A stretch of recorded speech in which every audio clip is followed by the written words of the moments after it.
Hi there folks, my name is Mrs. Willits, and I'm a 5-6 teacher with Pennsylvania Virtual Charter School. Today we had a super virtual outing on the sights and the sounds and the tastes of Zimbabwe.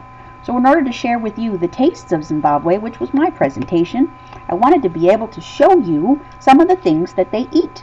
Now they are a great distance away, but their palate and the things that they do include in their everyday diet is not all that different. As you can see, they are fond of eating things made from cornmeal. One of the things that they eat almost every day is called sadza, and sadza is made from cornmeal and water. It is something that is basically like their rice or their pasta or their starch of their diet. Much like you might eat a bowl of oatmeal in the morning, they eat a bowl of sadza. When you take the cornmeal, cook it with some water, it basically makes sort of a porridge, and this is what it will look like. Sadza. They often serve this with stews or vegetables on top, and often eat it just by itself for breakfast, lunch, or even dinner.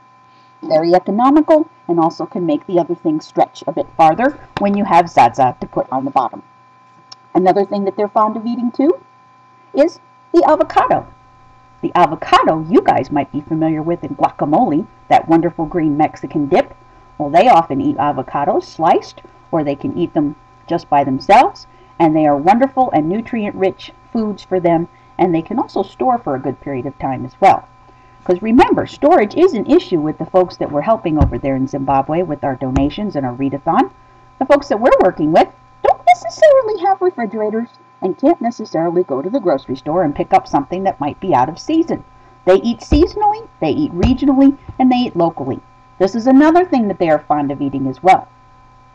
If you know what this is, good for you. This is called a papaya.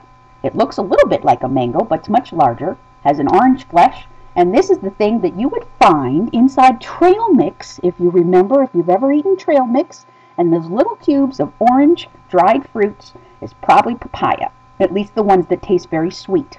You could be apricots, or it could be papaya, and if you've ever had it that way, good for you, because that is something that they also are fond of eating as well. They can dry it and store it and keep it for a long time.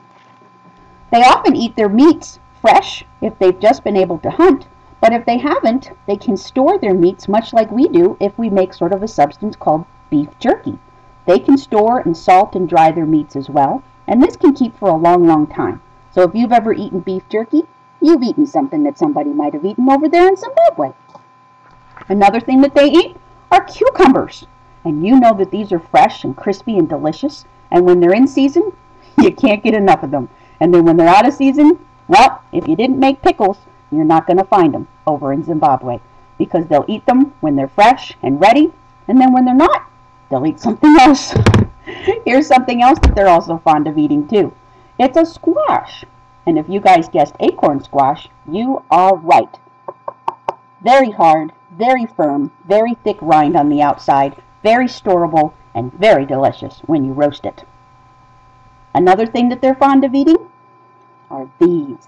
And if you eat them like this, good for you. Or if you eat them as a sandwich, perhaps made with peanut butter, you are eating something else that Zimbabweans also use in their everyday life. They make a stew out of them.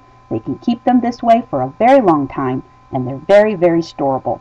These are actually a legume. They are not a nut, even though they're called a peanut. They grow from a small, low-growing plant, and it's something they can very easily cultivate over there in their climate. So those are some of the sights and the tastes and the sounds. Hopefully you've all been able to enjoy these podcasts today. However, these are the tastes of Zimbabwe. So the next time you pick up a papaya, or maybe you eat a cucumber, or roast an acorn squash, think of that. You are eating something that folks over Zimbabwe eat all the time. Thanks so much, folks. Take care.